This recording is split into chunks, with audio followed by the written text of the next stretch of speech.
Hello and welcome. My name is Lucia Cirki. I'm a journalist, and early this year I traveled to Ukraine for Helvetas and visited several school shelters in the Poltava region, places where children can continue learning in safety even during air raids thanks to support from Helvetas. Today I'm speaking with Anastasia Kostyuchenko, who is part of the Helvetas Ukraine team. She works closely with those affected the most by the ongoing war. Together, we want to give you a glimpse into the daily reality of life in Ukraine and show you how your support truly makes a difference. Can you tell us more, Anastasia, about daily life, the current daily life in Ukraine? Because the war seems to be no longer always on the front page of news. The reality for people in Ukraine but remains very difficult. Can you tell us what are the current circumstances for people in Ukraine?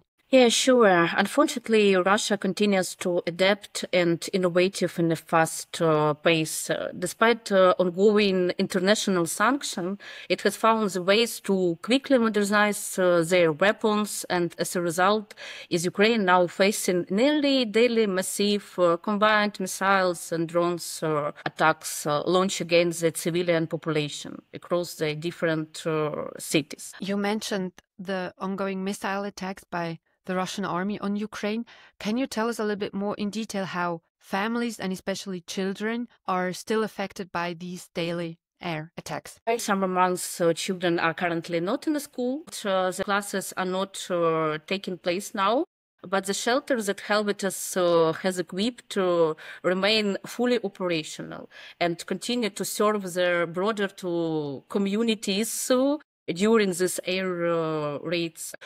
I found actually some statistic that according to the public air rate from the full-scale invasion started, so February 2022, and by the end of July, it has been more than 63,000 air alerts across Ukraine. And the some longest recorded is a 50 hours in Kharkiv Oblast. The region is remains a key area of intervention Helvetas. This statistic underlines the crucial importance to provide the safe shelter more accessible to not only for education, and also for the people who are living nearby. For example, the impact Lyceum in Poltava Oblast that you have visited this year. This school is hosted 15 classes, including the 8 inclusive classroom. And thanks for this equipped shelter, this education, they still to be able to continue operate and in-person education, and even the children with special needs could have the safe. What would you say? What difference does it make for the children in their lives that they have like these places where they can be safe during air raids? Maybe it's more crucial, actually, not only for children. It provides for their families, especially for the mothers that has no autonomy and mobility. The same evidence it would be based on COVID lockdown time. Yet today the impact is more profound in Ukraine. The additional education disruption is a real ongoing threat, also physical harm due to the war. And so, for example, Helvetas is recently conducted their study of women unemployment during their wartime, with specifically focus for their labor potential. Some findings that in the region, so this study was more conducted to the close at the front line, and the statistics show that many schools and kindergartens operate either online or in hybrid format based on the security situation. And this gender imbalance is unpaid domestic and care work becomes even more pronounced in such circumstance. When kindergartens and school is not operate online, the women should stay at home in a more safety situation with their children that is affected to their access to the labor market. Some statistics show that almost 60% of mothers reported that their young children stay at home most time because it's online or hybrid format or health-related reason. And it's now crucial that for children have access to safe and simultaneously in-person education.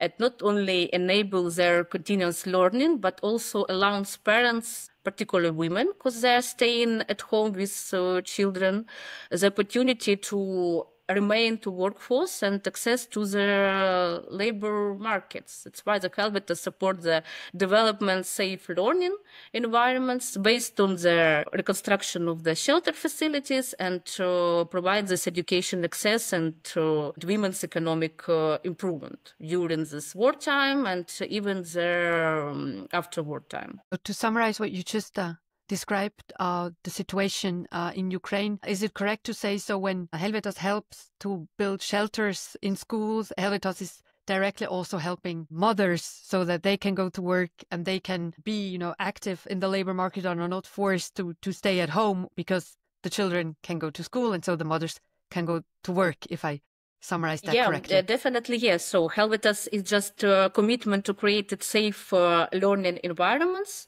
because based of the equipped shelters, their government could allow specific these schools and kindergartens within the region to have offline education. Based on this offline education, it's opportunity to parents, especially mothers, to their labor market. What gives you strength to carry on with your work? Maybe keep motivated the fact that me and we, like Helvetas Ukrainian team, live in this reality as of self. So the majority part of our team members, it's partner organizations, service providers, it's Ukrainians. And we are working in a region that heavily affected by the war. It's a particularly north and east part of our country. And we are just not reading this missiles attack and horrors on the war in the news. Yeah, we are living through this one. We are sleeping in corridors. We are going to the shelter multiple times per day.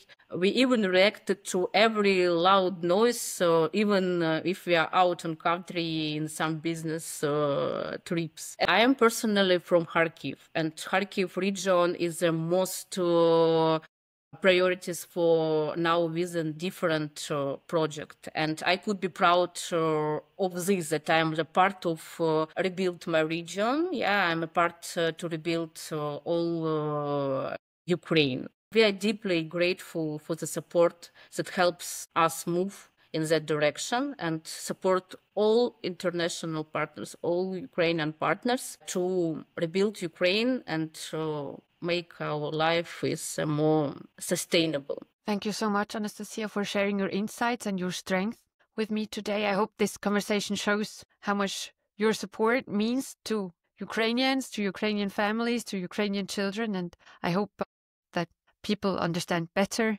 why every donation, no matter the size, helps to protect children and to support mothers especially and make a real difference in their lives. Thank you so much.